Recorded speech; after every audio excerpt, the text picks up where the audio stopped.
Royal Bengal tiger ফাঁকা মাঠের মধ্যে একটা গরু পেয়ে তাড়া করেছে ধরার জন্য। গরু দৌড়ায়, টাইগারও দৌড়ায়। দৌড়াইতে দৌড়াইতে গরু দেখে এক জায়গায় নরম কাদা আছে, ওই কাদার মধ্যে ঝাঁপ দিয়েছে। আর বাঘও ঝাঁপ দিয়েছে, কিন্তু বাঘের দৌড়টা এত বেশি ছিল যে ও গরু রেখে আরো 3 হাত সামনে যেয়ে পড়েছে।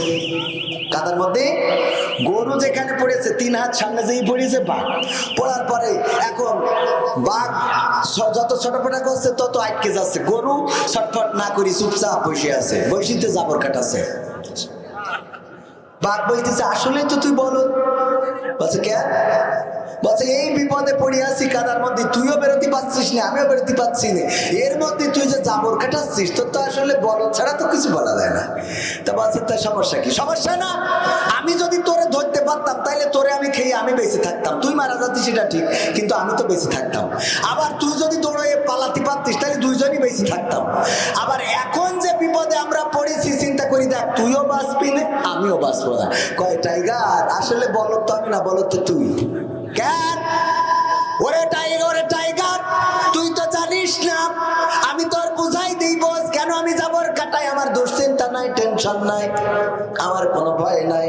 কারণ হলো আমার একটা মালিক আছে ইঞ্জিনিয়ার শফিকুল ইসলাম, সে যখন আমেরিকা থেকে বাড়ি এসেছে, আসার পরে গোয়াল ঘরে গরু পাবে না, তখন বুঝবে যে আমার গরু এখনো বাড়িতে আসে নাই। ও খোঁজার জন্য বের হবে, আর খুঁজতে খুঁজতে যখন আমাকে পেয়ে যাবে আমার উদ্ধার করবে, আর তোর যখন দেখবে তখন তোর এই কাদার মধ্যে কবর দিয়ে তারপরে চলে যাবে, কারণ আমার অভিভাবক আছে আর তোর কোনো অভিভাবক। কথা কি বোঝা গেছে? যারা আল্লাহকে অভিভাবক হিসাবে পেতে চায় ওরা কাদায় পড়ুক, ওরা কষ্টে থাকুক, ওরা জেলখানায় যাক, ওরা ফাঁসির কাস্টে ঝুলুক, ওদের দেশ থেকে তাড়িয়ে দেওয়া হোক, যাই করা হোক না কেন, ওরা জানে অভিভাবক আছে আল্লাহ, উনি একদিন না একদিন আমাকে উদ্ধার করবেন। আর যাদের অভিভাবক নাই ওরা বুদ্ধি করে, কৌশল করে। একজন মারা যাওয়ার সময় বলতেছে কুকারা রে, আমি মারা যাওয়ার পরে পুরনো গোরস্থান থেকে কাফনের কাপড় চুরি করে এনে আমার কাফন পরাই দিবি। বলছে আব্বা এটা কোনো কথা? আপনি যে সুদ খেয়ে খেয়ে টাকা বানাইছেন ওই টাকা কোনে রাখবো আমি, বরং আমরা ওই জিনেদা থেকে শল্কু পাততেও নেব না, জিনেদার থেকে খুব দামি কাপনের কাপড় দিয়ে তোমার দাফন কাপন করে দেবো। বলছে খুকারা এই কাজ মোটেও করবি না, করবি না। কেন? বলছে এটা একটা বুদ্ধির খেলা। কিসের বুদ্ধির খেলা? আরে বাবা সারা জীবন বুদ্ধি করে চললাম, বুদ্ধি করে কত আলেমুলা বা কারাগারে ভরেছি, কত নির্দোষ দোষী বানাইছি, কত জেনাকারী জেনা করে নাই তার জেনাকারী বানাইছি, কত ধর্ষণ করে নাই তার ধর্ষণকারী বানাইলাম, কত রকম কত কি করলাম গো, কেউ বুঝতে পারে নাই। আর মরার পরে ফেরেশতাদের সাথেও এরকম একটা বুদ্ধি খাটাবো। কি বুদ্ধি? বলছে এই যে কাপনের কাপড় পুরনোটা যখন লাগায় কবরে রেখে আসবি, আমি শুনেছি ওখানে হুজুররা বলে জিজ্ঞেস করবে মান রব্বুকা ওয়া মান দীনুকা ওয়া মান নাবিয়ুকা, আমার যখন উঠাই জিজ্ঞেস করবে আমি বলবো এই প্রশ্নের উত্তর আর কবার দেবো। আমি হযরতকে তিনার মূল্যবান জ্ঞান রাখার জন্য অনুরোধ করছি।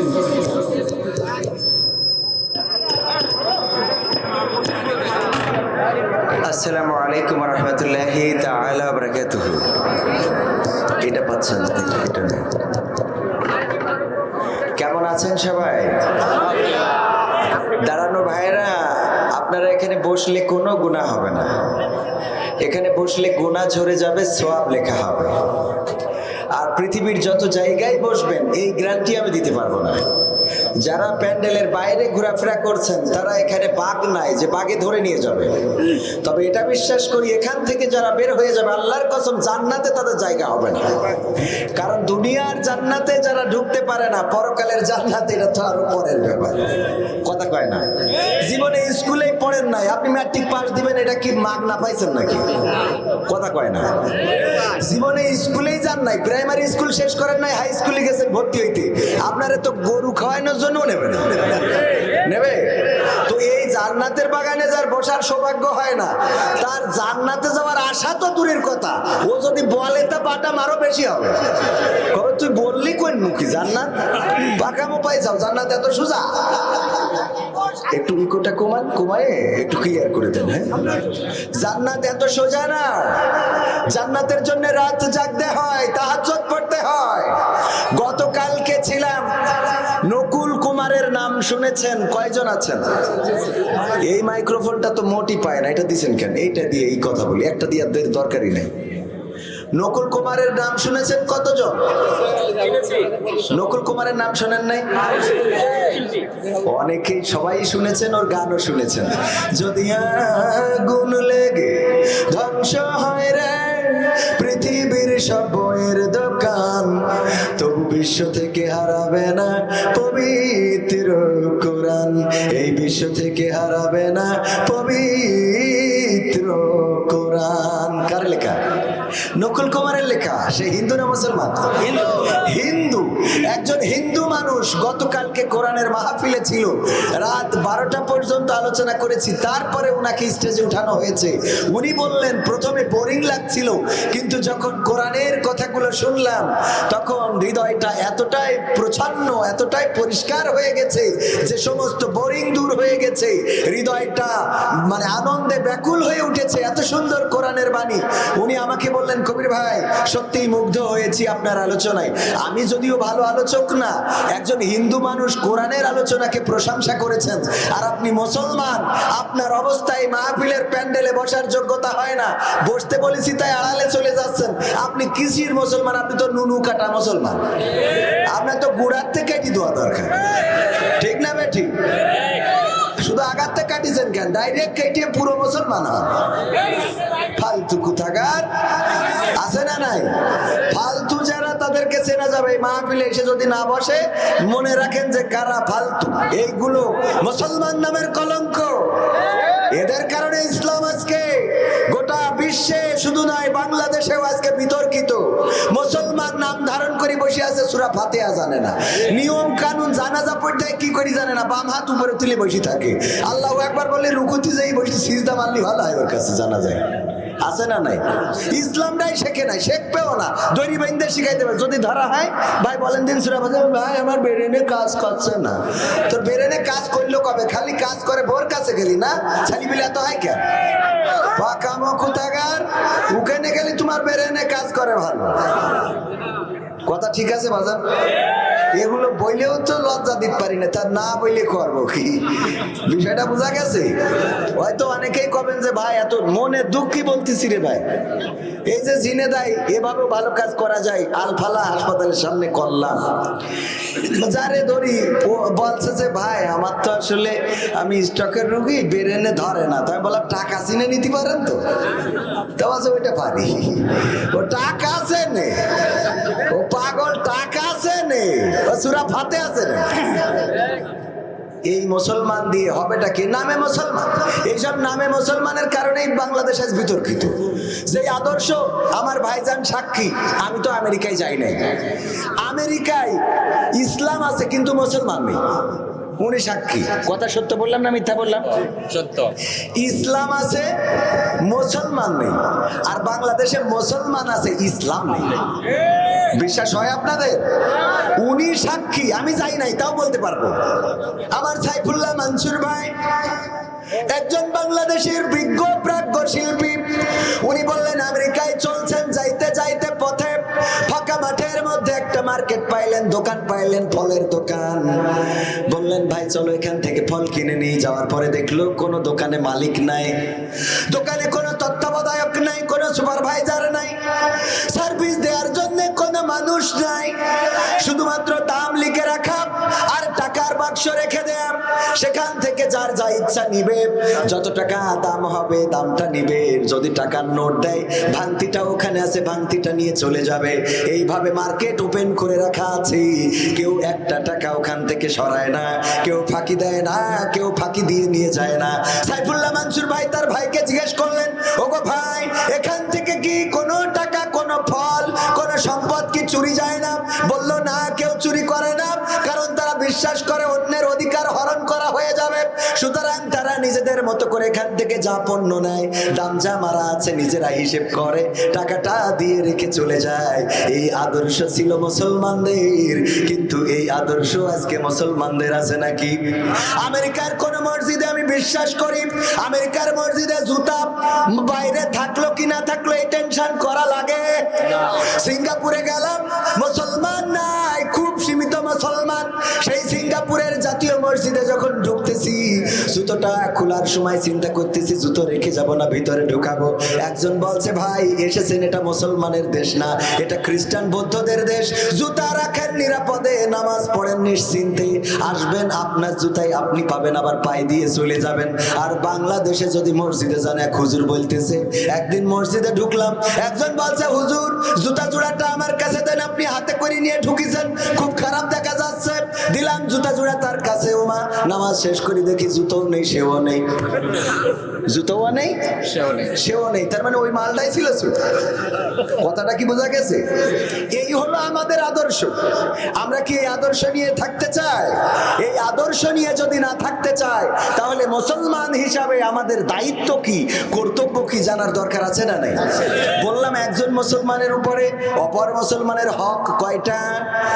এইটা কইতে পারে না। এখানে একজন দাঁড়িয়ে বলেন তো কয়টা হক? কয়টা? 6টা। ওই যে ওখান থেকে 2-3 জন বলেছে, এখানে একজন ভাই বলেছেন। কিন্তু অনেকেই বিশ্বাস করেন, আপনারা নিজের কাছে চিন্তা করেন, 6টা হক জানেন না।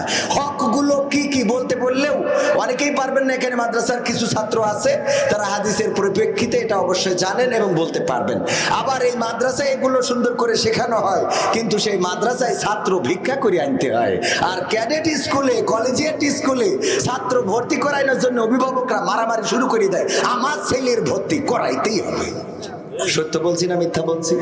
ক্যাডেট স্কুল, কেজি স্কুলে 500 টাকা, 1000 টাকা মাসিক বেতন দিয়ে ছাত্র ছাত্রী পড়ান, আর মাদ্রাসায় উল্টো দেখেন 5 লাখ টাকা উনি একা দিয়ে দিয়েছে। এরপরেও আপনারা মাদ্রাসায় ছাত্র দেন না, কারণ এখানে দিলে খেলা হবে না, খেলা হবে। এখানে দিলে খেলা হবে না, কারণ এরা তো চুরি শিখবে না, এরা অন্যায় শিখবে না, মিথ্যা বলা শিখবে না। আমাদের তো দরকার মিথ্যা বলতে হবে, চুরি করতে হবে, অপকর্ম করতে হবে, ধর্ষণ করতে হবে। জাহাঙ্গীরনগর বিশ্ববিদ্যালয়ে স্বামীর বাইরে রেখে বোর ধর্ষণ করবে, আমরা এইগুলো খুঁজতেছি। সুবহানাল্লাহ বলবেন না? ও নাউজুবিল্লাহ হবে, ঠিক আছে, আমার ভুল হয়ে গেছে, ক্ষমা করে দিতে। তাহলে কি কথা শুরু করা যায়? থাকবেন আপনারা? কিন্তু ঝামেলা হলো এই সামনে কম, এই পাশে মেলা বেশি হয়ে গেছে। এই পাশের লোক যদি উঠাই নিয়ে আসি, আপনাদেরও কষ্ট হবে, উঠালাম না, অন্তত যারা বসেছেন উঠে যাবেন না, এই কথা দিলেন তো। এই জায়গায় আসার পরে খুব ভাল লেগেছে যে ভাইজানেরা তাড়াহুড়ো করতেছে স্টেজে উঠানোর জন্য, আর অন্য জায়গায় গেলি আমাদের চেষ্টা করে কি করি তারা একটু দেরি করে উঠানো যায়, প্ল্যান করে। আমি বললাম আমার দাওয়াত নিলে 10টার মধ্যে স্টেজ দিতে হবে, পাপ নাই। উনাদের বলার পরে বলছে, হুজুর ঠিক আছে আসেন, 10টার মধ্যে দেবো। কি এর 10টার মধ্যে? আমি বললাম যে 10টায় দিলেও 12টায় শেষ করবো, 11টায় দিলেও 12টায় শেষ, 11:45 দিলেও 12টায় শেষ। ওরা 12টায় উঠেছে, দেখি হুজুর কটায় শেষ করে। বুদ্ধি আছে না? হুজুর 12টায় উঠলাম, দেখি আপনি কটায় শেষ করেন। এদেশের মানুষের বুদ্ধির তো শেষ নেই, বুদ্ধির অভাব আছে, কত শয়তানি বুদ্ধি যে আছে। বলছে হুজুর আপনি আসার সাথে সাথে স্টেজে উঠাই দেবো। তা আমি খুব তাড়াতাড়ি করে গাড়ি চালাই আসলাম, এই শীতে স্টেজে উঠাইলে উঠাই বলছে সালাম দেন, দিলাম, বলছে আসেন, কোয়ানে তো বলছে এবার যে রেস্ট করতে হবে। কেন? বলছে আর 2 ঘন্টা পরে এই শীতের পর। আমি আসিছেন, স্টেজে তো উঠেছি, উঠে সালাম দিয়ে এখন আবার চলেন, রেস্ট করবেন 2 ঘন্টা, তারপর উঠবেন। কৌশলের কোনো শেষ নেই, মিথ্যা বলে না। তো যাই হোক, আমরা ভাইয়েরা এখানে যারা বসেছি 11টার মধ্যে মাহফিল শেষ করবেন, সুতরাং আর আছে প্রায় 50-52 মিনিট থাকবো ইনশাআল্লাহ। 52 মিনিট থাকলে কষ্ট হবে? কষ্ট হবে কার কার? হাত উঁচু করেন তো। আমার আগে কথা বলেছেন আমার বন্ধুবর জনাব মাওলানা মাহবুবুর রহমান, আর উনার বাবা ছিল আমার বাবার বন্ধু। উনার বাবাও মারা গিয়েছেন, আমার বাবা মারা গিয়েছেন, কিন্তু আমার বাবা মারা গিয়েছেন একটু আগে, আজ 22 বছর হয়ে গেল, আর ওনার বাবা মারা গিয়েছেন 5-6 বছর, ওরকম হচ্ছে। তো এই যে দুইজনের বাবা, আমার আব্বা আবার উনার আব্বার কাছ থেকে ইসলামের দীক্ষা, কোরআন হাদিস শিখে নিয়ে কোরআনের হাদিসের ওয়াজ করে বেড়াতেন। আপনাদের শোলকুপায় ওয়াজ করেছেন। আমার আব্বার নাম ছিল মাস্টার আব্দুস সামাদ। অনেক মুরব্বীরা হয়তো চিনে থাকলেও থাকতে পারেন সেই সময় যারা ওয়াজ শুনতেন, আজ থেকে 20-22 বছর আগে। আপনাদের এখান থেকেই মাহফিল করে, জিনেদা থেকে মাহফিল করে ফেরার পথে কালীগঞ্জের 12 বাজারে অ্যাক্সিডেন্ট করে মারা গিয়েছিলেন। আমি তার বড় সন্তান। মাঝখানে অনেক গ্যাপ গেলেও আল্লাহ আবার এই মঞ্চে নিয়ে এসেছেন, এই মঞ্চে এসেছি। যাই হোক, আমি কথা ওই বাবার কথা বলতে আসি নাই, কিছু কথা বলবো যে কথাগুলো আমার ভাইজান বলেছেন, কিছু গান, কিছু ওই যে আমার কিছু কন্টেন্ট কন্টেন্ট থাকে ওইগুলো একটু আমাদের যুবকেরাও চায়। তো আমি চেষ্টা করব যে আমাদের কথাগুলো যেন কাজে লাগে। শুনতে রাজি আছেন ইনশাআল্লাহ? ইনশাআল্লাহ আরো জোরে বলেন আরো জোরে ইনশাআল্লাহ। এই আওয়াজ দিয়ে বউ থাকে, এই সব গলার আওয়াজই নেই। একটা বউ তো ধারে থাকে নাই ভারে থাকে, তা তুমি কোনো কিছু কইতে পারো না, তো তোমার বউ থাকে আছে না নাই? একজন বলছে হুজুর বরিশালতে আমার বউ পরকিয়া করে চলে গেছে, আপনি এই নিয়ে আমার একটা ভিডিও বানাই দেন। তাই ভিডিও বানালে তো তোর মান সম্মানই থাকবে না। পরকিয়া করিস কেন? তোর যদি মেশিনের ডিস্টার্ব থাকে আগে ঠিক কর। কথা কয় না। আরে বাবা না হলি তোর বউ পরকিয়া করে হয় তার খাতে দিসনি, নাই পড়তে দিসনি, নাই কোনো উল্টো পাল্টা কিছু আছে, আগে নিজের ত্রুটিটা খুঁজে বের কর। তুই বোর সাথে খারাপ আচরণ করেছিস, প্রতিদিন কুপান দাও, গাঁজা খেয়ে বাড়ি আসো, মদ খেয়ে বাড়ি আসো, ডাল খেয়ে বাড়ি আসো, বাবা খেয়ে বাড়ি আসো, বউ তোমার জন্য বসে থাকবে, খেয়ে কাজ নেই তো। কথা কয় না। সত্য না মিথ্যা? বউ পরকিয়া করে চলে যায়, কই হুজুরি বউ তো যাচ্ছে না, আমি তো বিয়ে করি, আমি মনে করছি গেলি আরো একটা নতুন হইবে না। এত সোজা? প্রতি রাতে যে ইনকাম করিও দেখেই থাক, কয় যে ও কিছু লাগবে না, টাকা আগে আছে। إن الحمد لله نحمده ونستعينه ونستغفره ونؤمن به ونتوكل عليه ونعوذ بالله من شرور أنفسنا ومن سيئات أعمالنا من يهده الله فلا مضل له ومن يضلله فلا هادي له ونشهد أن لا إله إلا الله ونشهد أن سيدنا محمدا عبده ورسوله الذي أرسله بالحق بشيرا ونذيرا وداعيا إلى الله بإذنه وسراجا منيرا فقد قال الله تعالى في كلامه المجيد والفرقانه الحميد সবাই পড়েন আউযু বিল্লাহি মিনাশ শাইতানির রাজিম বিসমিল্লাহির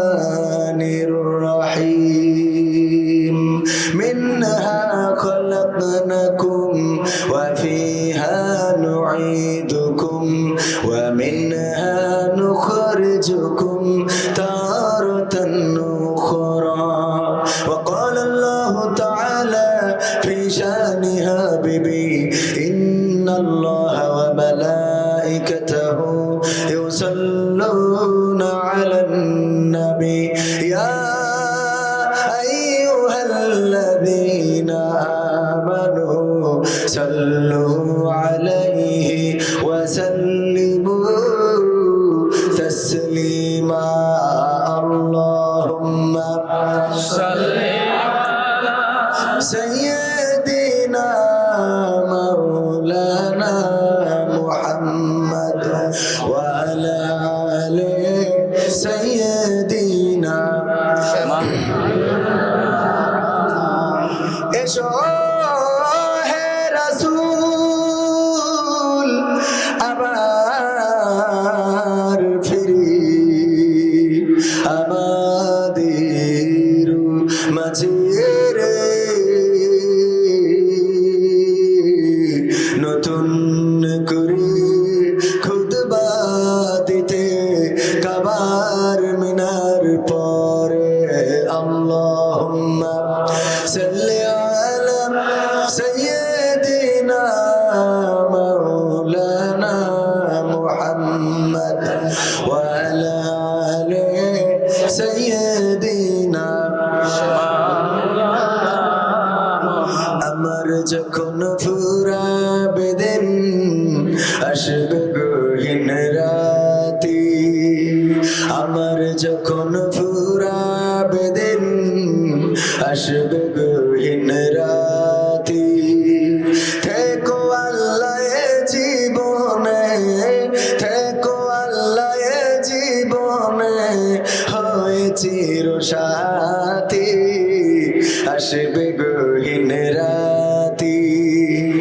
আমার যখন ফুরাবে দিন আসবে গহীন রাতি জীবন নদীর দুকুল জুড়ে আসলে অমানিসা থাকবে না আর দু চোখে হায় একটু আলোর দিশা জীবন নদীর দুকুল জুড়ে আসলে অমানিসা থাকবে না আর দু চোখে হায় একটু আলোর দিশা সেদিন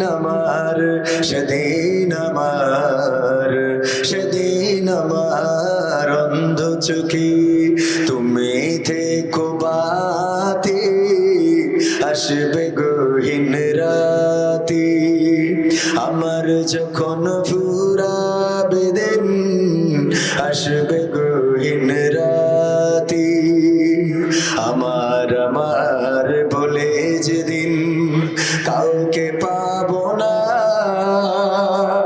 সেদিন আমার শূন্য হিয়ার তুমি থেকো সান্ত্বনা তুমি থেকো সান্ত্বনা আখির আলো নিভে যেদিন মনে আলো দিয়ে আসবে না কেউ অন্ধ চোখে একটু আলো নিয়ে আখির আলো নিভে যেদিন হৃদয় আলো দিয়ে আসবে না কেউ অন্ধ চোখে একটু আলো নিয়ে সেদিন আমার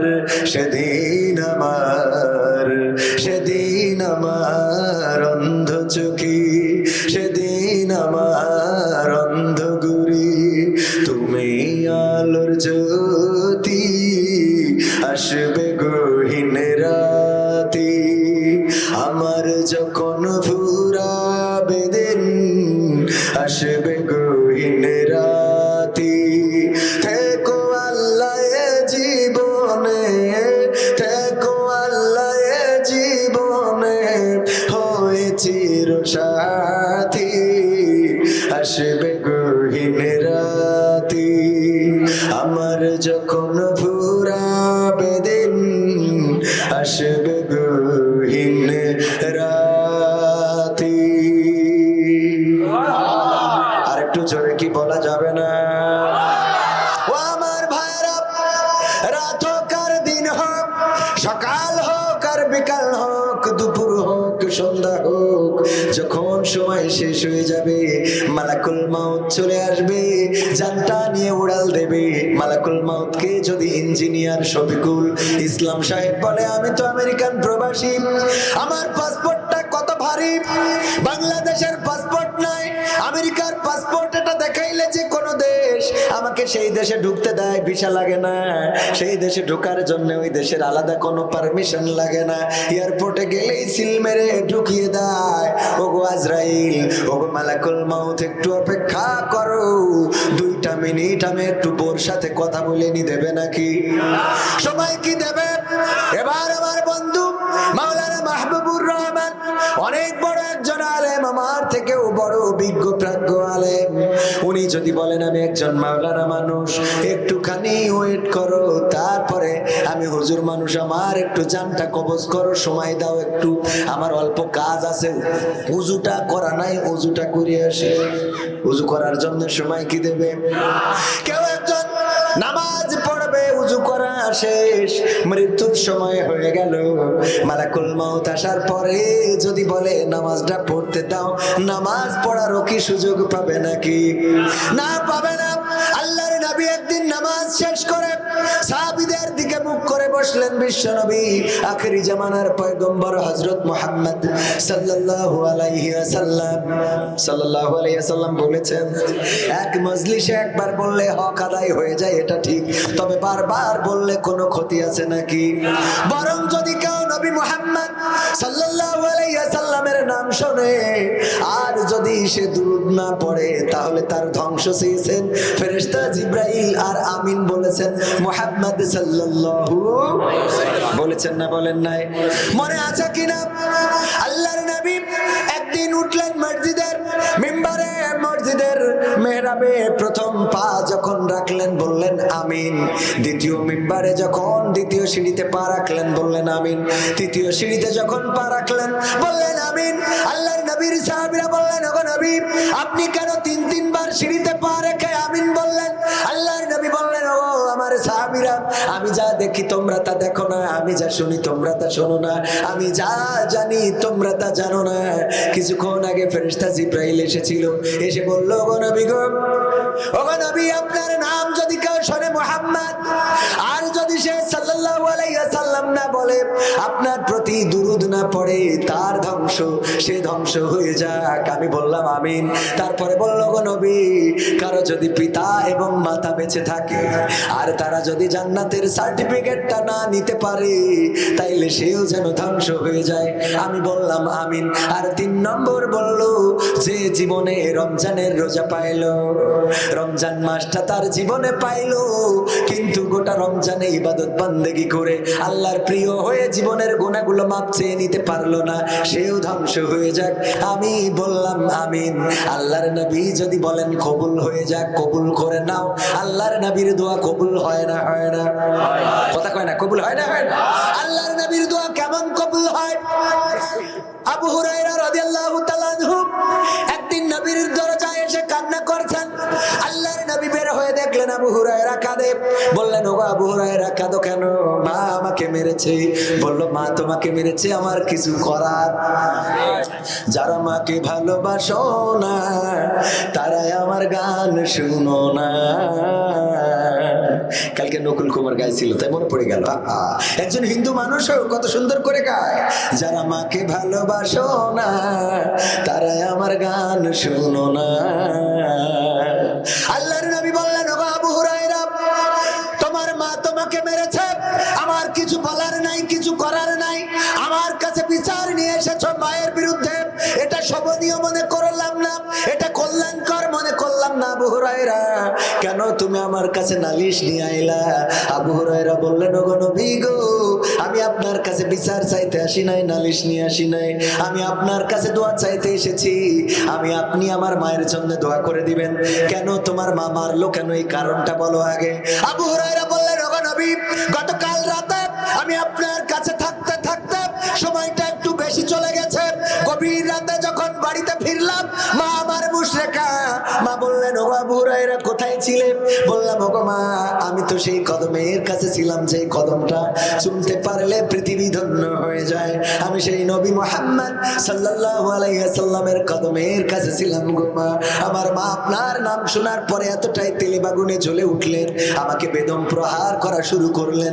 মারতে মারতে এক পর্যায়ে বললেন, ওগো আবু হুরায়রা, তোমাকে আমি বলছি শোনো, তুমি কি নবী মুহাম্মাদের কদম ছাড়বা নাকি আমার কদম ছাড়বা? কোনটা ছাড়বা? আমার বাড়ি ছাড়বা নাকি মুহাম্মাদের কদমটা ছেড়ে দিবা?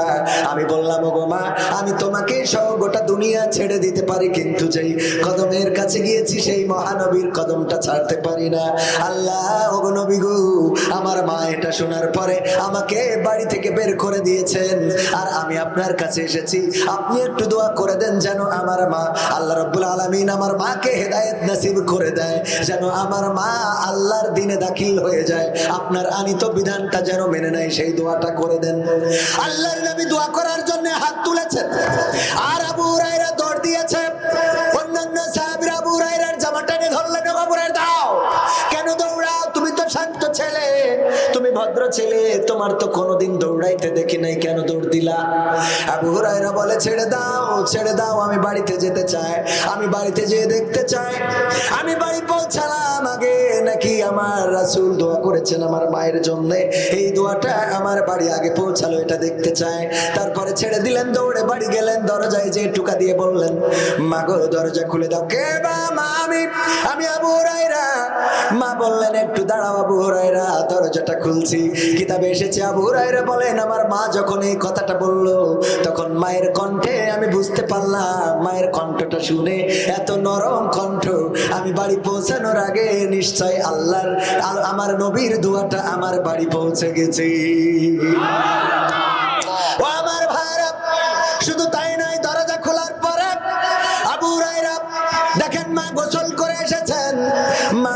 ওগো আবু হুরায়রা, তুমি নিয়ে চলো মুহাম্মাদের কাছে। যেই মুহাম্মাদের কাছে তুমি ছিলে, যার কদম চুমলে পৃথিবীটা ধন্য হয়ে যায়। আমি সারাটা রাত ঘুমাতে পারি নাই তোমাকে মারার পর থেকে। মনে হচ্ছে কেন মারলাম, কেন আমি পিটাইলাম। আমার ছেলে তো কোনো খারাপ জায়গায় যায় নাই, কোনো খারাপ মানুষের কাছে যায় নাই। এমন একজন মানুষের কাছে গিয়েছে যেই মানুষ জীবনে মিথ্যা বলে নাই, পরনিন্দা করে নাই, পরচর্চা করে নাই, কাউকে গালি দেয় নাই, কাউকে কোনোদিন পিটাই নাই, কারো প্রতি কোনোদিন অবিচার করে নাই। এমন সুবিচার ছিল রাসূল হওয়ার আগেও। যখন হাজরে আসওয়াদ কালো পাথরটা মক্কায় বসানোর জন্য 4টা গোত্র মারামারি শুরু করে দিল। 4 গোত্র 4 দিকে অবস্থান নিল। মোড়ল গোত্র বলে আমরা বসাবো, চৌধুরীরা বলে আমরা সেরা আমরা বসাবো, শেখেরা বলে আমরা প্রধানমন্ত্রীর লোক আমরা বসাবো, আর খালেদা জিয়ার লোক বলে আমরা বিএনপি আমরা বসাবো। বুঝলেন নি? 4 দল টানাটানি শুরু করলো। বললো ঠিক আছে, একটা ফায়সালা হয়ে যাক, এখন 4টা গোত্র আমরা যুদ্ধ করবো, আর যুদ্ধ করে যারা জিতে যাবে তারাই হাজরে আসওয়াদটা কাবা সংস্করণের সময় কাবার উপরে বসাবে। তার মানে কি, যুদ্ধ করলে কি জীবনহানি হয় না? হয় না। ফিলিস্তিনে যুদ্ধ হচ্ছে, ইসরায়েল বোমা ফেলে বেসামরিক মানুষ সহ মহিলা এবং শিশুদেরকে হত্যা করছে। অপরদিকে ইসরায়েলেরও মানুষ মরছে না। অপরদিকে ইসরায়েলের সেনাবাহিনীর সেনা সদস্য মরছে। তার মানে যুদ্ধ কখনো কল্যাণ বয়ে আনে না, মাঝে মাঝে অকল্যাণও আনে না। অকল্যাণও আনে। ওগো আমার ভাইরা, যখন 4টা গোত্র হিড়াহিড়ি শুরু করে দিল যে কে কারা যুদ্ধে যারা জিতে যাবে তারাই পাথর বসাবে, একজন প্রস্তাব করলো, শুনে নাও, আমি তোমাদের একটা নতুন প্রস্তাব করি। সেটা হলো কালকে সকালবেলা যে প্রথমে কাবা গৃহে ঢুকবে, আমরা তার বিচারটা মেনে নেব। সে যে বিচারটা করে দেয় এটা মেনে নেব। এবার 4টা গোত্রই রাত জেগে অপেক্ষায় রয়েছে, দেখা যাক কে সকালবেলা প্রথমে মসজিদে ঢোকে, কে কাবায় ঢোকে, বাইতুল হারাম শরীফে ঢোকে। দেখা গেল সকালবেলা কেউ নাই, নবী মুহাম্মদ তখনও কিন্তু রাসূল হয় নাই, উনি আগেই ঢুকে গিয়েছেন, কাবার চত্বরে চলে এসেছেন। সবাই বলল আলহামদুলিল্লাহ, সবাই আল্লাহর শুকরিয়া আদায় করলো। তখনকার সময়ও আলহামদুলিল্লাহ ছিল না? তখনও তারা কিন্তু আল্লাহতে বিশ্বাস করত, কিন্তু দেবদেবীদের মাধ্যমে। কিসের মাধ্যমে? তারা মনে করতো দেবদেবীদের। আব্দুল্লাহ এই নামটা কি? আল্লাহর গোলাম। আব্দুল্লাহ নবীর পিতার নাম কি? আব্দুল্লাহ, আল্লাহর গোলাম। তার মানে আল্লাহর প্রতি বিশ্বাস ছিল, কিন্তু তারা মনে করতো এই যে 360টি মূর্তি, ওরা এক বছরে কয় দিন? 365 দিন না, প্লাস মাইনাস কম বেশি হইতে পারে। তো এই 360টা মূর্তি মক্কায় রেখেছিল, কাবায় রেখেছিল, যে এক একটা মূর্তির এক এক দিন পূজা করতো। যে আমাদের এই মূর্তিটা আজকে আমাদের আল্লাহর কাছে নিয়ে যাবে, ওই মূর্তিটা ওরা মূর্তিটাকে মাধ্যম মনে করতো। আর এখন আমরা অনেকেই মাজারকে মাধ্যম মনে করি, অনেকেই পীরকে মাধ্যম মনে করি, ঠিক না বেঠিক? যে ওরা মনে হয় আল্লাহর কাছে নিয়ে যাবে। ওরে বাবা, আমাদের প্রিন্সিপাল স্যার বলতেছে যে এক পীর সাহেবের কাছে গেছি একদিন, আমার আব্বা নিয়ে গেছে, ডাক্কিরা নিয়ে গেছে, যাওয়ার পরে দেখি যে আসছে অসুখ নিয়ে, তার ওই তাবিজ দিচ্ছে, তাবিজ দিচ্ছে, সবাই দিয়া শেষ। এবার ওর ওই ওষুধের বাক্স আছে, ওতে ওষুধ নিয়ে এক মুঠো তারপরে পানি খেয়ে বসে থাকলো। তাহলে ও তাবিজ দিয়ে রোগ সারলো, নিজের বেলায় ওষুধ আছে না নাই? তবে পীরেরা যদি পথ দেখায় অসুবিধা নাই, কিন্তু তারা ডাইরেক্ট কান্ডারি হইতে পারে। কান্ডারি একজন, তিনি হলেন নবী মুহাম্মদ। কথা কয় না? দে পাল তুলে দে, মাঝি হেলা করিস না, পাল তুলে দে, মাঝি হেলা করিস না, ছেড়ে দে নৌকায় আমি যাব মদিনা। সবাই ছেড়ে দে নৌকায় আমি যাব মদিনা। দে পাল তুলে দে, মাঝি হেলা করিস না, পাল তুলে দে, মাঝি হেলা করিস না, ছেড়ে দে নৌকায় আমি যাব মদিনা। ও তুই ছেড়ে দে নৌকায় আমি যাব মদিনা। মক্কায় নবী এলো মায়া মিনার ঘরে, হাসিলে হাজার মানিক, কাঁদিলে মুক্তা ঝরে। মক্কায় নবী এলো মায়া মিনার ঘরে, হাসিলে হাজার মানিক, কাঁদিলে মুক্তা ঝরে। ও দয়াল তুমি যার শাখা, তার কিসের ভাবনা? দয়াল তুমি যার শাখা, তার কিসের ভাবনা? হৃদয় হৃদয় মাঝে কাবা নয়নে মদিনা, আমার হৃদয় মাঝে কাবা নয়নে মদিনা। দে দে পাল তুলে দে, মাঝি হেলা করিস না, পাল তুলে দে, মাঝি হেলা করিস না। ছেড়ে দে নৌকায় আমি যাব মদিনা, ও তুই ছেড়ে দে নৌকায় আমি যাব মদিনা। ও নূরের রৌশনীতে দুনিয়া গেছে ভরে, সে নূরের বাতি জ্বলে মদিনার ঘরে ঘরে, ঠিক না? ও নূরের রৌশনীতে দুনিয়া গেছে ভরে, সে নূরের বাতি জ্বলে মদিনার ঘরে ঘরে। ও আল্লাহ তুমি যার সখা তার কিসের ভাবনা, দয়াল তুমি যার সখা তার কিসের ভাবনা। হৃদয় মাঝে কাবা নয়নে মদিনা, আমার হৃদয় মাঝে কাবা নয়নে মদিনা। দে দে পাল তুলে দে, মাঝি হেলা করিস না, পাল তুলে দে, মাঝি হেলা করিস না। ছেড়ে দে নৌকায় আমি যাব মদিনা, ও তুই ছেড়ে দে নৌকায় আমি যাব মদিনা। এই মদিনায় যাওয়ার ইচ্ছা আছে, মক্কায় যাওয়ার ইচ্ছা আছে, সব হয়, কিন্তু মক্কা মদিনায় যাওয়া হয় না। অথচ টাকা বেশি লাগে না।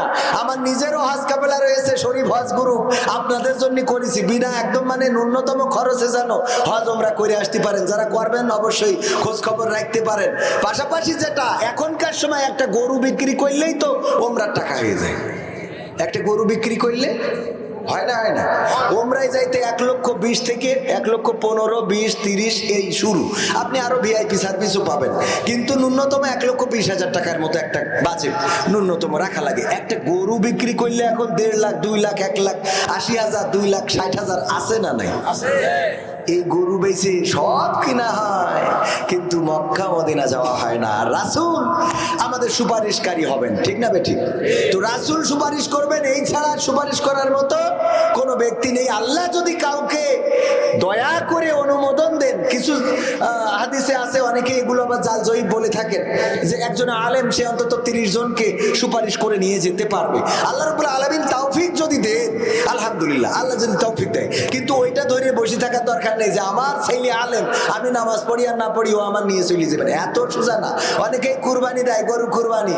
আমার এক চাচার কাছে জিজ্ঞেস করলেও করা হলো, গরু কুরবানি দিলেন কেন জন্য? বলছে ওই গরু যখন ফুলসিরাত পার হবে লেজটা ধরে রাখবো, টানতে নিয়ে যে জান্নাতে ফেলাবে। বুদ্ধি আছে না? লেজ ধরে জান্নাতে যাবে। সেটা এইবারই দিই। আমাদের ওই শাকিল ভাই, নাম বললে তো আমার মাইন্ড করতে পারে, আমার বন্ধু মানুষ, বলছে দোস্ত আমরা যে গরুটা কিনে ফেলেছি তো একটু ছোট হয়ে গেছে। আমি বলতে অসুবিধা, বলছে 7 জন মানুষের লেজ ধরলেও যাইতে পারবে। হ্যাঁ, ওর টেনশন হইলো গরুটা ছোট হয়ে গেছে, 7 জন লেজ ধরবে, তো এই লেজ ধরলেও বলছি রাতে টানবে কি করিও। তার মধ্যে তো 7 জনের ছোট কিনিস কেন? তো বলছে কিনলাম কুরবানির কত, মানে আল্লাহ জায়গায় যে বলছে যে বাজারতে এসে এই দূর ছেলের কাছে টাকা দিয়েছে, টিফিনের টাকা 5 টাকার নোট নিয়ে গেছে দোকানে, কেউ নিনি, বাড়ি এসে ছেলে কাঁদছে, কি টাকা দিস আমি নিতে পারছে, কাঁদছিস কেন? যে টাকা নিনি অসুবিধা নেই, শুক্রবারে মসজিদে নিয়ে যে সামনে, যে টাকা কোনো জায়গায় চলবে না সেই টাকা চলার জায়গা আছে না নাই? কথা কয় না, আছে না নাই? এই যদি হয় আমাদের ইমানের অবস্থা, গাছে উঠেছে বিশাল ঝড়, বলছে আল্লাহ ঝড় দেওয়ার সময় তুমি পাইলে না, এখন এই মগডালে উঠেছি আম পাড়ার জন্য, আর তুমি ঝড় শুরু করে দিছ। আল্লাহ যদি আমি ভালোভাবে নিচে নামতে পারি, 2টা গরু তোমার ঘরে দান করে দেবো।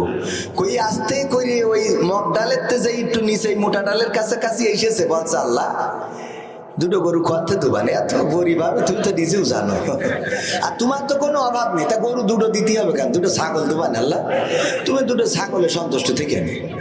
এই বইলে আবার একটু নিচে এসে এসে বলছে আল্লাহ 2টো ছাগল কমতে দেবো, আমার বউ বাপের বাড়িতে একটা ছাগল এনেছে, ও যদি দিই থামো তো বাড়ি জায়গা দেবে না, আর তোমারও তো কোনো অভাব নেই, তো 2টো ছাগল তোমার না আল্লাহ, আমি 2টো মোরগ তোমার জুম্মার ঘরে যাই দিয়ে আসবো, তুমি এতে সন্তুষ্ট থাকো, আমার মাফ করে দাও। এই বইলে তারপরে এবার নিচে এসে ঝাঁপ দিয়ে মাটিতে নেমেই বলছে আল্লাহ আর কোনোদিন গাছে উঠবো না, আর কিছু দেবো না। ইমান আছে না? আছে? বিপদে পড়লে ইমান আছে না নাই? করোনাকালীন সময়ে মসজিদে জায়গা ধরে না, কারণ বুঝতে পেরেছে দেখা যাচ্ছে না কখন ধরে ফেলে। কথা কয় না, দেখা যাচ্ছে না ধরে ফেলবে কখন ধরে ফেলে গো। এই টেনশনে করোনার সময় মসজিদে জায়গা ধরে নাই রে। আর যখন মসজিদে খুলে দেয়া হলো, যাও নামাজ পড়ার জন্য খুলে দিলাম রে। আরে ওই যে মসজিদ থেকে বেরোয় গেল, আরে এখন বলেও ঢুকানো যায়? মসজিদে ঢোকে কখন ঢোকে? একেবারে নেটওয়ার্ক যখন আর পাই না, কোনো টাওয়ার নেই, নেটওয়ার্কে কাজ হচ্ছে না, হ্যালো হ্যালো করে কিন্তু ওইদিকে বুঝতে পারছে না, বুঝলেন? নেটওয়ার্ক নেই।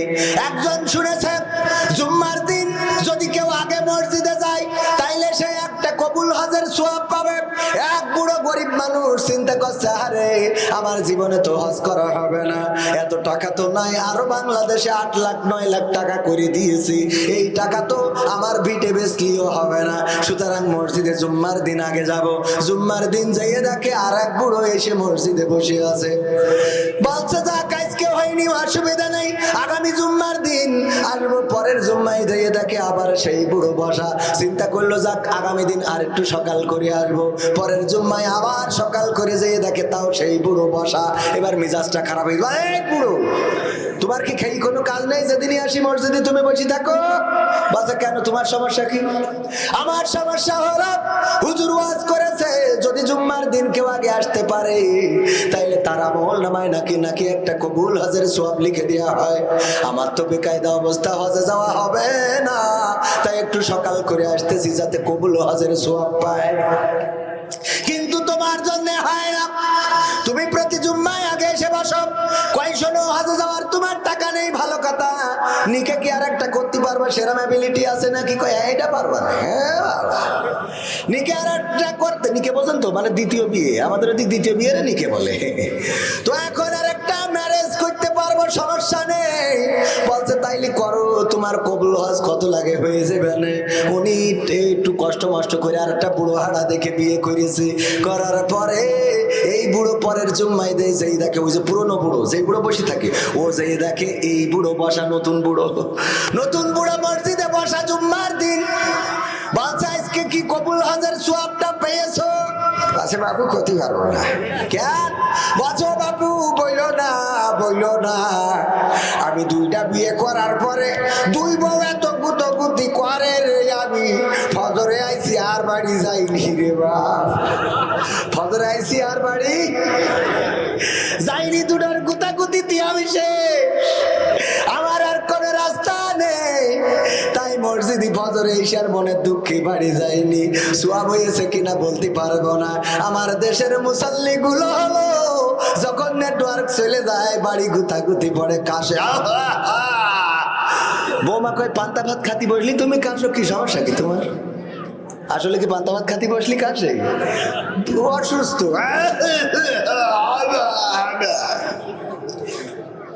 এই ছেলে বলে আব্বা শুরু করি যাও কি, ভাত খাতি বইছি আর তুমি এখানে শুরু করি যাও।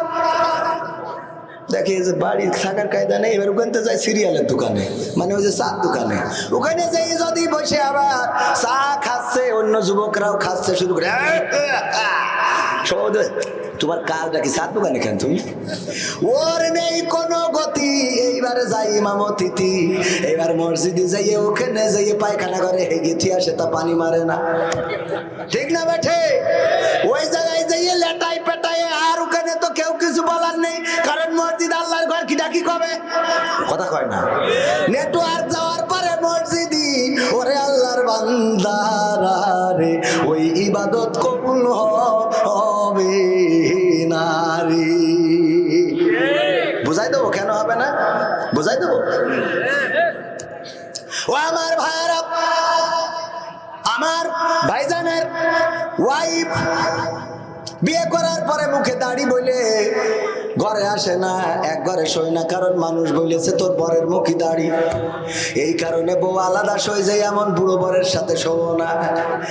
উনি তাবিজ নিয়েছে বিভিন্ন জায়গায়, ওই যে হুজুরির কাছে, তারপরে মাদ্রাসার খাদিজাতুল কুবরার মাদ্রাসার মুহতামিমের কাছে, সবার কাছ থেকে তাবিজ নেওয়ার পরে কোনো কাজ হয় নাই। পীর সাহেবকে চরমনাই গেছে, হয় নাই। মাইজভান্ডারিতে গেছে, হয় নাই। খাজা বাবাই গেছে, হয় নাই। আমার তাইরি ভাইয়ের কাছে গেছে, তাও হয় নাই। আপনাদের এখানে মাজারুল ইসলাম মাঝারি ভাই এসেছে, ওর কাছ থেকে নিয়েছে, তাও হয় নাই। এবার গ্রামের একটা ভাঙাচুরা হুজুর ছিল, ওর কাছে যেই বলছে, হুজুর গো, আমার বউ আমার ঘরে শোয় না, যদি একটা তাবিজ করিয়ে দিতেন। ও তাবিজ একটা করিয়ে দিয়েছে।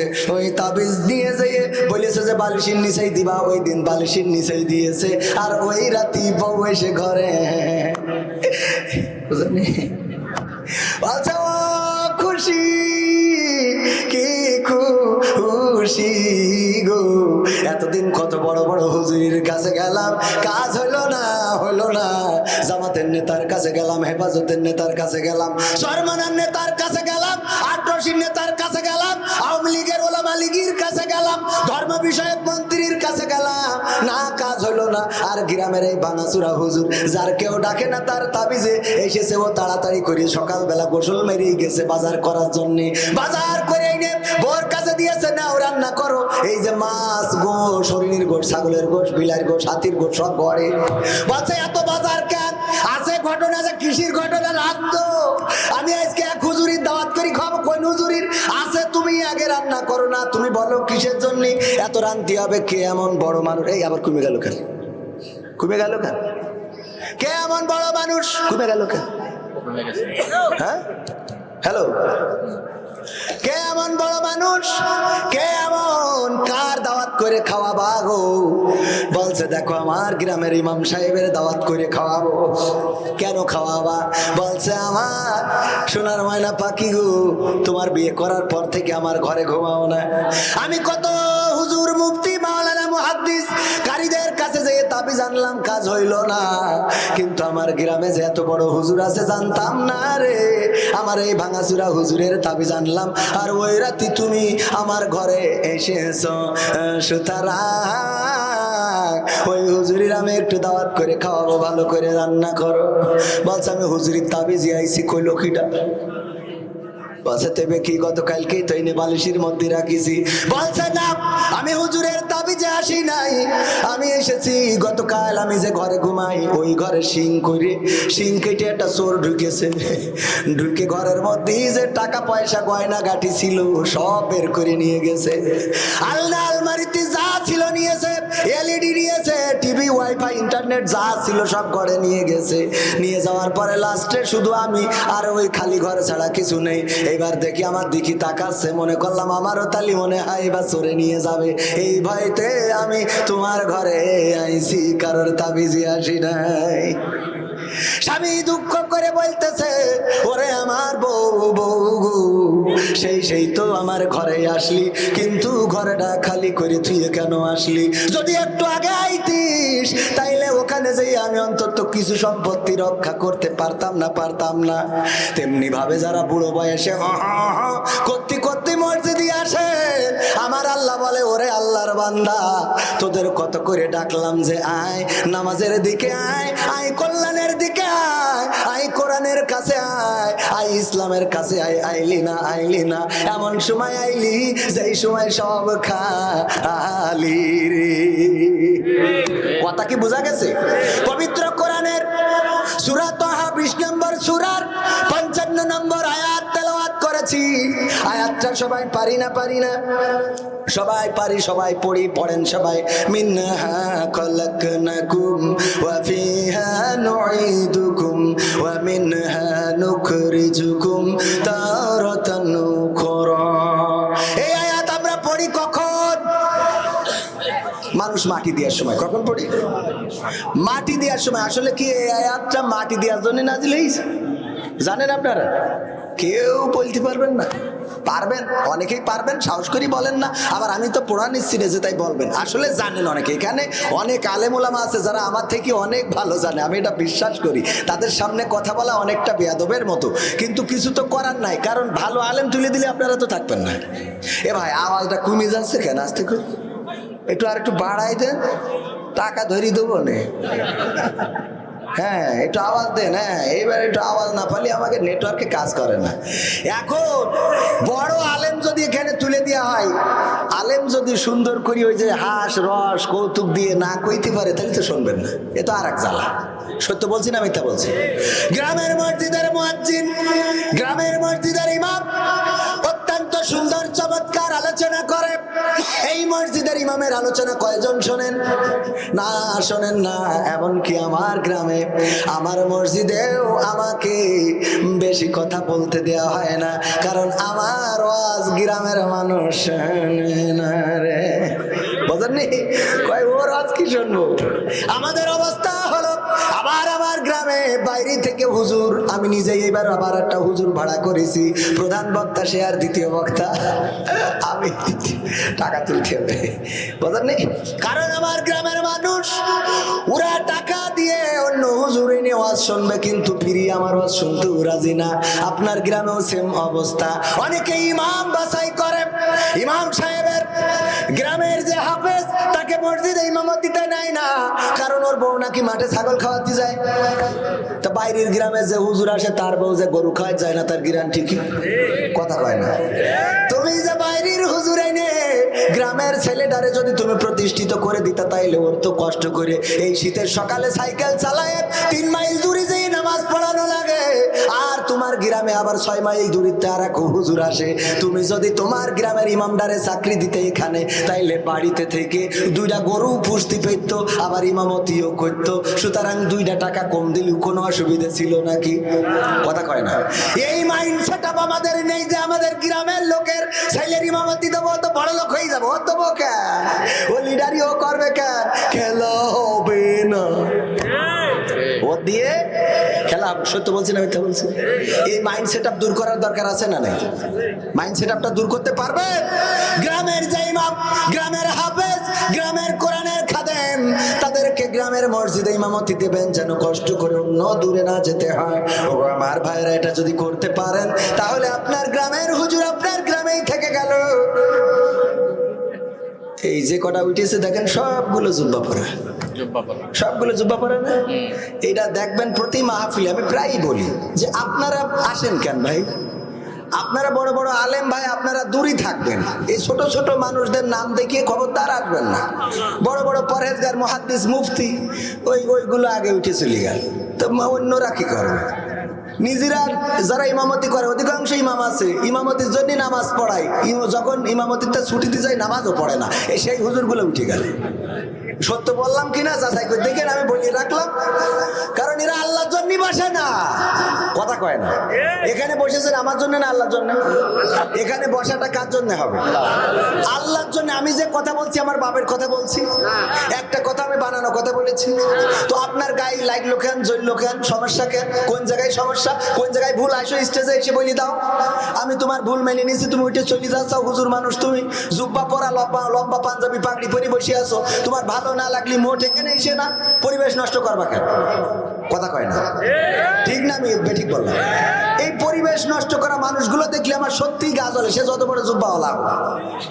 জুব্বা পরবা, জুব্বার সম্মান রাখবা, তুমি শিখাবা যে এখানে বসলে সোয়াব আছে, বা তুমি আগে তেজ মেরে উঠে চলে যাবা, তা তুমি এটা শিখাও কেন? তোমার কাছ থেকে তো আমি শিখে বলতেছি, তা বিপদ তো তাহলে আমার বেশি।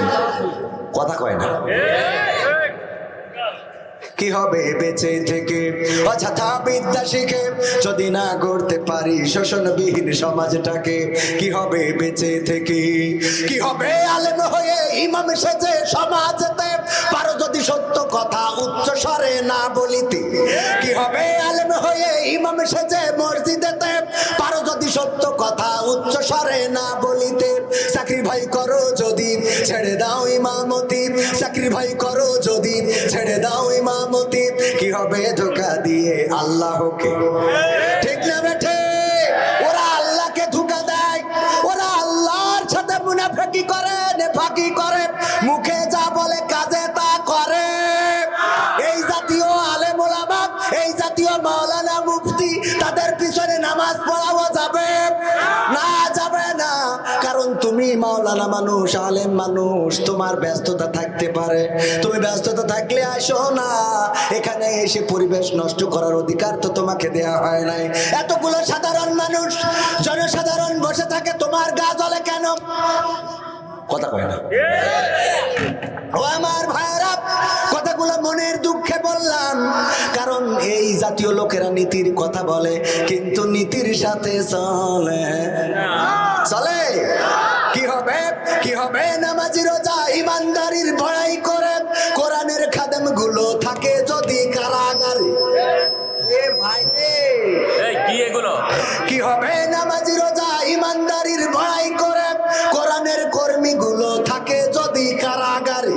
মসজিদের কোণে বসে জিকির যত করো কষে, মসজিদের কোণে বসে তাসবিহ যত টানো ঠেসে, এভাবে যায় না পাওয়া আল্লাহকে। যাবে? এভাবে যায় না পাওয়া আল্লাহকে। কি হবে বেঁচে থেকে অযথা বিদ্যা শিখে যদি না গড়তে পারি শোষণবিহীন সমাজটাকে? কি হবে বেঁচে থেকে? কি হবে লেখালেখি কলমবাজির ওই মহড়া, সমাজের আসল চিত্র যদি না যাই তুলে ধরা? কি হবে টিভি চ্যানেল সাংবাদিকের এই ক্যামেরা, সমাজের আসল চিত্র যদি না যাই ভিডিও করা? যদি ওই ঘুষের বলে কলমটা উল্টো চলে, যদি ওই হ্যালো কলে ক্যামেরা উল্টো বলে, তবে কি যাবে রোখা দুর্নীতিকে? তবে কি যাবে রোখা দুর্নীতিকে? কি হবে বেঁচে থেকে অযথা বিদ্যা শিখে যদি না গড়তে পারি শোষণবিহীন সমাজটাকে?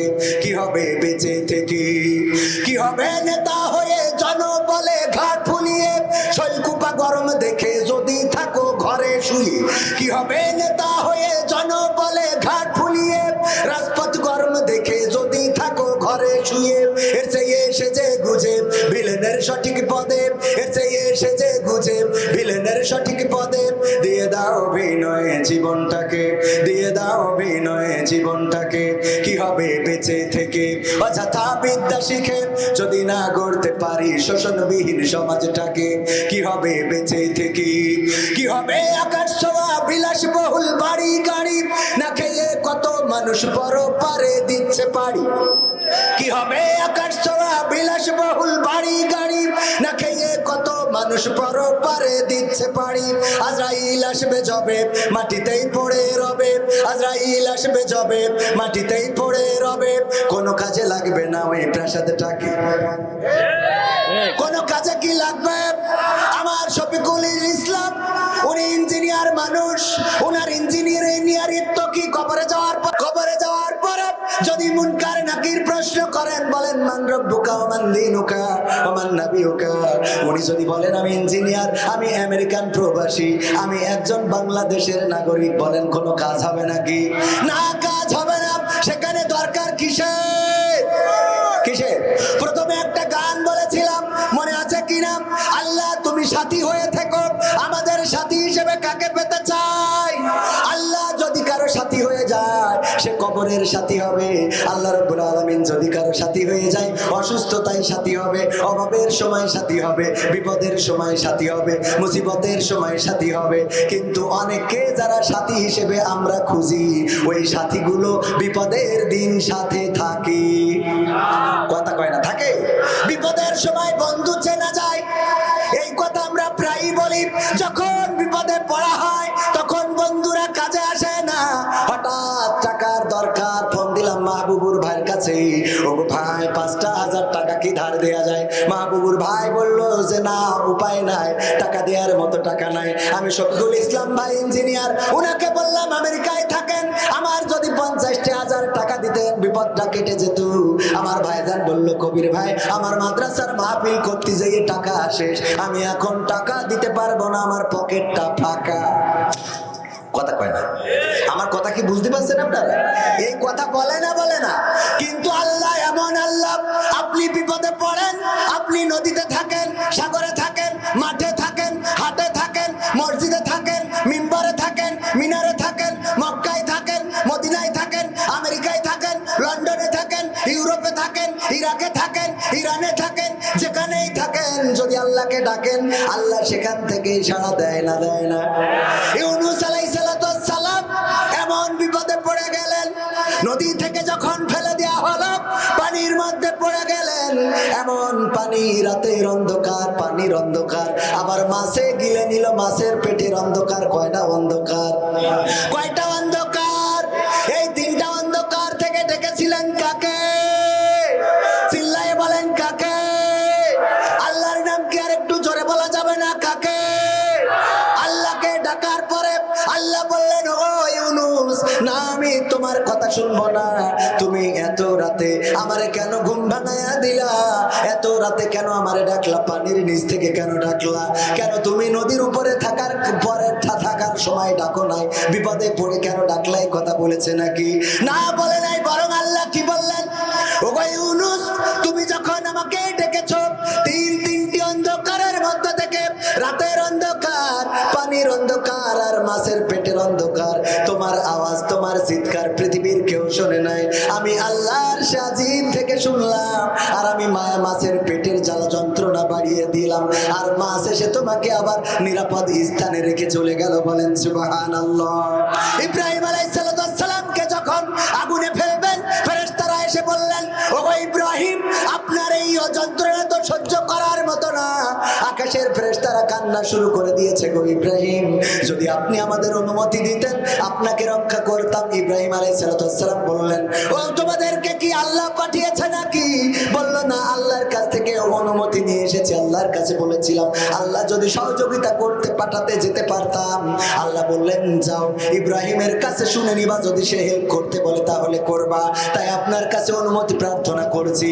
আল্লাহর নবী ইব্রাহিম আলাইহিস সালাম বললেন, ওগো ফেরেশতারা, তোমরা ফিরে যাও, তোমরা ফিরে যাও সেই রবের কাছে, সেই রবের কাছ থেকে তোমরা এসেছো। সেই রব আমার অবস্থা আরো তোমাদের থেকে বেশি ভালো জানে। জানে না? জানে না? আল্লাহ কি বললেন? ইয়া নারু কুনি বারদাম ওয়া সালামান আলা ইব্রাহিম। আল্লাহ বললেন, ও আগুন, তোমাকে আমি বলে দিচ্ছি, শোনো, তুমি আমার ইব্রাহিমের জন্য ঠান্ডা, আরামদায়ক, শীতল হয়ে যাও। আর ইব্রাহিমের জন্য আগুনটা তখন ঠান্ডা, আরামদায়ক, শীতল হয়ে গেল। বলেন সুবহানাল্লাহ। যখন ইসমাইল পানির জন্য ছটফট করছিলেন, হাজরা আলাইহিস সালাম একবার সাফাতে ওঠেন আর একবার মারওয়া পাহাড়ে ওঠেন। সাফার মারওয়া দৌড়দৌড়ি করলেন কয়বার? 7বার দৌড়াইলেন।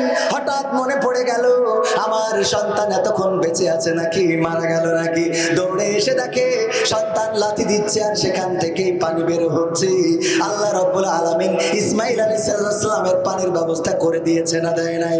ছুরি চালিয়েছে ইব্রাহিম আলাইহিস সালাম, ছুরির এত ধার ছেলে দিয়েছে, পাথর কেটে দ্বিখণ্ডিত হয়ে গেছে, কিন্তু সেই ছুরি চালায়ে ইসমাইলের গলাটা কাটতে পারে নাই, কারণ রক্ষা করেছেন কি? আবার তুর পাহাড়ে মুসা আলাইহিস সালাম যখন আল্লাহকে দেখতে চাইলেন, আল্লাহর নূরের ঝলকানিটা দেখালেন, আর সাথে সাথে তুর পাহাড় পুড়ে কয়লা হয়ে গেল। মুসা আলাইহিস সালাম পুড়েছিলেন নাকি? না, পড়েন নাই। তুর পুড়ে ছাই হয়ে গেল, মুসা আলাইহিস সালাম পড়লো না। এমন ভাবে আল্লাহ রাব্বুল আলামিনকে যারা চেয়েছে, আল্লাহকে যারা খুঁজেছে, তারা আল্লাহকে পেয়েছে, আর যারা চায় নাই তারা আল্লাহকে কখনো পায়। কথা কয় না? পাইছে? আল্লাহকে চাইব অন্তর থেকে। আল্লাহ রাব্বুল আলামিন যদি কারো অভিভাবক হয়ে যায়, তার টেনশনের কিছু নাই। উদাহরণ দিয়ে একটা, রয়্যাল বেঙ্গল টাইগার ফাঁকা মাঠের মধ্যে একটা গরু পেয়ে তাড়া করেছে ধরার জন্য।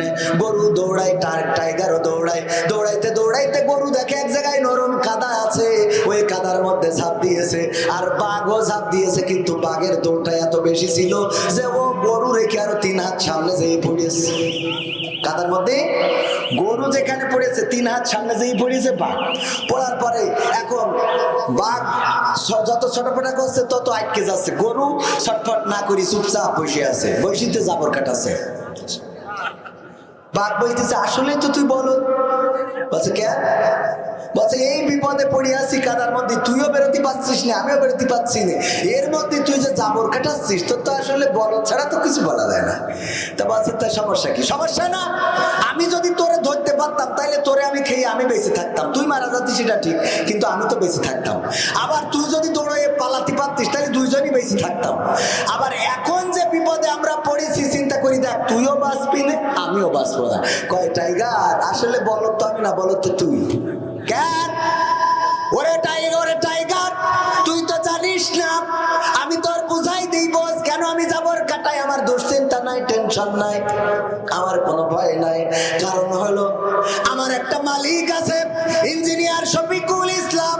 সে যখন আমেরিকা থেকে বাড়ি এসেছে, আসার পরে গোয়াল ঘরে গরু পাবে না, তখন বুঝবে যে আমার গরু এখনো বাড়িতে আসে নাই। ও খোঁজার জন্য বের হবে, আর খুঁজতে খুঁজতে যখন আমাকে পেয়ে যাবে, আমার উদ্ধার করবে। আর তোর যখন দেখবে তখন তোর এই কাদার মধ্যে কবর দিয়ে তারপরে চলে যাবে, কারণ আমার অভিভাবক আছে আর তোর কোনো অভিভাবক। কথা কি বোঝা গেছে? যারা আল্লাহকে অভিভাবক হিসাবে পেতে চায়, ওরা কাদায় পড়ুক, ওরা কষ্টে থাকুক, ওরা জেলখানায় যাক, ওরা ফাঁসির কাস্টে ঝুলুক, ওদের দেশ থেকে তাড়িয়ে দেয়া হোক, যাই করা হোক না কেন, ওরা জানে অভিভাবক আছে আল্লাহ, উনি একদিন না একদিন আমাকে উদ্ধার করবেন। আর যাদের অভিভাবক নাই, ওরা বুদ্ধি করে, কৌশল করে। একজন মারা যাওয়ার সময় বলতেছে, কুকারা রে, আমি মারা যাওয়ার পরে পুরনো গোরস্থান থেকে কাফনের কাপড় চুরি করে এনে আমার কাফন পরাই দিবি। বলছে আব্বা এটা কোনো কথা? আপনি যে সুদ খেয়ে খেয়ে টাকা বানাইছেন, ওই টাকা কনে রাখবো আমি? বরং আমরা ওই জিনেদা থেকে শল্কু পাততেও নেব না, জিনেদার থেকে খুব দামি কাপনের কাপড় দিয়ে তোমার দাফন কাপন করে দেবো। বলছে খুকারা এই কাজ মোটেও করবি না, করবি না। কেন? বলছে এটা একটা বুদ্ধির খেলা। কিসের বুদ্ধির খেলা? আরে বাবা সারা জীবন বুদ্ধি করে চললাম, বুদ্ধি করে কত আলে বুলাবা কারাগারে ভরেছি, কত নির্দোষ দোষী বানাইছি, কত জেনাকারী জেনা করে নাই তার জেনাকারী বানাইছি, কত ধর্ষণ করে নাই তার ধর্ষণকারী বানাইলাম, কত রকম কত কি করলাম গো, কেউ বুঝতে পারে নাই। আর মরার পরে ফেরেশতাদের সাথেও এরকম একটা বুদ্ধি খাটাবো। কি বুদ্ধি? বলছে এই যে কাপনের কাপড় পুরনোটা যখন লাগায় কবরে রেখে আসবি, আমি শুনেছি ওখানে হুজুররা বলে জিজ্ঞেস করবে মান রব্বুকা ওয়া মান দীনুকা ওয়া মান নাবিয়ুকা। আমার যখন উঠাই জিজ্ঞেস করবে, আমি বলবো এই প্রশ্নের উত্তর আর কবার দেবো? এই প্রশ্নের উত্তর আর কয়বার দেবো? ফেরেশতারা বলবে কেন? আমি বলবো কাফনের কাপড় থেকে বুঝতে চাও না আমি কি আজকে লাশ? কাফনের কাপড় পুরনো হয়ে ছিঁড়ে যাতে গেছে, আর তোমরা আবার এসে জিজ্ঞেস করতে চাও? আরে ওই জায়গায় কি কোনো বুদ্ধি খাটবে নাকি? না, খাটবে না। বরং কারো অভিভাবক যদি আল্লাহ হয়ে যায়, এই মাদ্রাসাটার নাম ফাতেমাতুল খাদিজা, হযরত খাদিজাতুল কুবরা রাদিয়াল্লাহু তাআলা আনহার নামে মাদ্রাসা। এই খাদিজাতুল কুবরা রাদিয়াল্লাহু তাআলা আনহা ইন্তেকালের সময় রাসূলকে কাছে ডাকলেন, ও গো রাসূল একটু কাছে আসেন গো রাসূল। এত ভালোবাসার স্ত্রী, কেমন ভালোবাসার স্ত্রী! আল্লাহর নবী মসজিদে নববীতে একদিন হাত তুলে দোয়া করছেন, আম্মা আয়েশা রাদিয়াল্লাহু তাআলা আনহা পিছনে থেকে হাত তুলেছেন। আল্লাহর নবী বলছেন, ও আল্লাহ, পরকালের ময়দানে যেদিন সন্তান তার মার পরিচয় দেবে না, মা তার ভাইয়ের সন্তানের পরিচয় দেবে না, ভাই তার বোনের পরিচয় দেবে না, বোন তার ভাইয়ের পরিচয় দেবে না, ও আল্লাহ ওই পরকালের ময়দানে আমি যেন আমার খাদিজাকে না হারাই, তোমার কাছে আমি ফরিয়াদ করি। আম্মা আয়েশা রাদিয়াল্লাহু তাআলা আনহা মুনাজাত শেষ হওয়ার পরে নবীকে বললেন, ও নবী, আপনি 25 বছর বয়সে 40 বছর বয়সী বৃদ্ধাকে বিয়ে করেছিলেন, তার কথা কেন এখনো ভুলতে পারেন না? তার সেই সুন্দরী স্ত্রী কি আপনার ঘরে আর একটাও নাই? আল্লাহর নবী বললেন, ও আয়েশা, এমন কথা বলো না, এমন কথা বলো না, বলো না। তোমরা তো আমার সুখের দিনের স্ত্রী, আর আয়েশা ছিল আমার বড় কষ্টের দিনের স্ত্রী। আল্লাহর নবীর স্ত্রী আম্মা আয়েশা বললেন, ওগো নবী গো, আমার ভুল হয়েছে, আপনি যদি আমাকে একটু খাদিজা রাদিয়াল্লাহু তাআলা আনহা সম্বন্ধে বলতেন, খাদিজা রাদিয়াল্লাহু তাআলা আনহার সম্বন্ধে। আল্লাহর নবী বললেন, যখন মক্কার অলিতে গলিতে দাওয়াত দিয়ে বেড়াতাম, বাতিলেরা আমার দিকে পাথর মারতো, কেউ থুতু নিক্ষেপ করতো, কেউ বা পাগল বলতো, কেউ বা সিজদায় গেলে মুঠের মরা পচা নাড়ি বুড়ি চাপিয়ে দিত। এমন জুলুমের সময় দিনের আলোতে বেরোতে পারতাম না, রাতের অন্ধকারে দিন প্রচার করে বেড়াতাম। গভীর রাতে যখন ঘরে ফিরতাম, এসে ডাক দিতাম খাদিজা, আর অমনি দরজাটা খুলে যেত। আমি একদিন খাদিজাকে জিজ্ঞাসা করলাম, ওগো খাদিজা, তুমি কি ঘুমাও না? যতদিন আসলাম, যত রাত, যত গভীর রাত হোক না কেন, এসে যখন দরজায় এসে একবার করে ডাক দিই, আর অমনি দরজাটা খুলে যায়। ওগো খাদিজা, তুমি কি ঘুমাও না? খাদিজা বললেন, ওগো নবী গো, আপনি থাকেন দিনের দাওয়াতে, আপনি থাকেন কোরআনের দাওয়াতে, যাওয়াতে বাতিলের আপনাকে কোথায় মারে কোথায় ধরে, আর আমি আপনার স্ত্রী হয়ে কেমন করে খাটের সাথে পিঠটা লাগাই আরামে ঘুমায় থাকি। এই জন্য যতক্ষণ পর্যন্ত আপনি বাড়িতে আসেন না ততক্ষণ পর্যন্ত আমি দরজায় দাঁড়িয়ে থাকি এবং দরজায় দাঁড়িয়ে পিঠ লাগায়া লাগায়া ঘুমাই। আপনি এসে যখন ডাকেন তখন সাথে সাথে দরজা খুলে দিই। বলেন সুবহানাল্লাহ। এমন স্ত্রী আমাদের ঘরে আছে নাকি? না, নাই। কারণ স্ত্রী ভালো হবে কি? আমি তো ভালো না।